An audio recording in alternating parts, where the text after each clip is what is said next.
ಜಂಟಿ ಅಧಿವೇಶನ ಮತ್ತು ಬಜೆಟ್ ಅಧಿವೇಶನ ನಿನ್ನೆಯಿಂದ ಆರಂಭ ಆಗಿದೆ.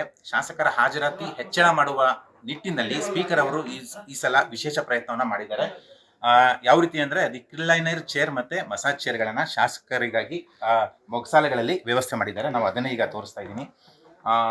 ಇದು ಆಡಳಿತ ಪಕ್ಷದ ಮೊಗಸಾಲೆ.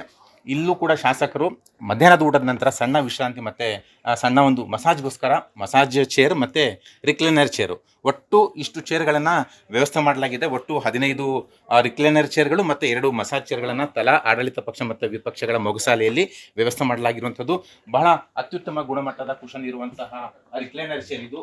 ದಿನವೊಂದಕ್ಕೆ 1200 ಬಾಡಿಗೆ ಕೊಟ್ಟು ಇದನ್ನ ಒಟ್ಟು 15 ರಿಕ್ಲೈನರ್ ಚೇರ್ ತಂದಿದ್ದಾರೆ. ಮಸಾಜ್ ಚೇರ್ಗಳನ್ನ 10,000 ದಿನವೊಂದಕ್ಕೆ ಬಾಡಿಗೆ ಕೊಟ್ಟು ತಂದಿರುವಂಥದ್ದು. ಈ ಬಾರಿ ಬಾಡಿಗೆಗೆ ತರಬೇಕು ಅನ್ನುವಂತಹ ಪ್ರಯತ್ನ ಮಾಡಿದ್ದಾರೆ. ಮುಂದಿನ ಬಾರಿ ಖರೀದಿ ಮಾಡುವಂತಹ ಪ್ರಯತ್ನ ಕೂಡ ಆಗುತ್ತೆ. ಜೊತೆಗೆ ಇದರ ವಿಚಾರವಾಗಿ ಸಾಕಷ್ಟು ಪರ ವಿರೋಧ ಚರ್ಚೆಗಳು ಕೂಡ ಆಗ್ತಾ ಇದಾವೆ. ಗ್ಯಾರಂಟಿಗಳಿಗೆ ಕೊಡೋದಕ್ಕೆ ಹಣ ಇಲ್ಲ, ಶಾಸಕರಿಗೆ ಇಷ್ಟೆಲ್ಲ ಬೇಕಾ ಅನ್ನುವಂತಹ ಚರ್ಚೆಗಳು ಕೂಡ ನಡೀತಾ ಇದಾವೆ. ಜನಾಕ್ರೋಶ ಕೂಡ ವ್ಯಕ್ತ ಆಗ್ತಿದೆ. ಆದ್ರೆ ಸ್ಪೀಕರ್ ಅವರು ಇದನ್ನ ಸಮರ್ಥನೆ ಮಾಡ್ಕೊಂಡಿದ್ದಾರೆ. ಯಾಕೆಂದ್ರೆ ಹಾಜರಾತಿ ಹೆಚ್ಚಳ ಆಗ್ಬೇಕು. ಜೊತೆಗೆ ಹಲವು ಶಾಸಕರಿಗೆ ವಯಸ್ಸಾಗಿದೆ, ಹಲವರಿಗೆ ಅನಾರೋಗ್ಯ ಸಮಸ್ಯೆ ಇದೆ. ಜೊತೆಗೆ ಮಧ್ಯಾಹ್ನದ ಊಟದ ನಂತರ ಶಾಸಕರ ಭವನದಲ್ಲೇ ಉಳ್ಕೋತಾರೆ. ಯಾರು ಕೂಡ ಮಧ್ಯಾಹ್ನದ ಕಲಾಪಕ್ಕೆ ಬರೋದಿಲ್ಲ, ಬಂದ್ರು ವಿಳಂಬವಾಗಿ ಬರ್ತಾರೆ ಅನ್ನುವಂಥದ್ದು. ಒಟ್ಟಾರೆಯಾಗಿ ಕಲಾಪದ ಹಾಜರಾತಿ ಹೆಚ್ಚಳ ಮಾಡಬೇಕು ಅನ್ನುವಂತಹ ದೃಷ್ಟಿಕೋನದಿಂದ ಈ ರಿಕ್ಲೈನರ್ ಚೇರ್ ಮತ್ತು ಮಸಾಜ್ ಚೇರ್ ಗಳನ್ನ ವ್ಯವಸ್ಥೆ ಮಾಡಿದ್ದೀವಿ ಅನ್ನುವಂತಹ ಸಮರ್ಥನೆಯನ್ನ ಸ್ಪೀಕರ್ ಅವರು ಕೂಡ ಮಾಡ್ಕೊಳ್ತಾ ಇದ್ದಾರೆ. ಶಾಸಕರೆಲ್ಲ ಪರ ವಿರೋಧ ಇದೆ, ಆದ್ರೂ ಕೂಡ ದೊಡ್ಡ ಮಟ್ಟದಲ್ಲಿ ಅವ್ರು ಯಾರು ಕೂಡ ದನಿ ಎತ್ತುತ್ತಾ ಇಲ್ಲ.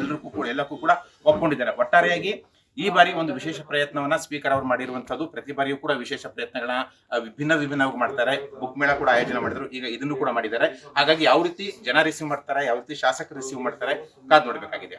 ಪಬ್ಲಿಕ್ ಟಿವಿಯಿಂದ ಮಸೂದ್, ಬೆಂಗಳೂರು.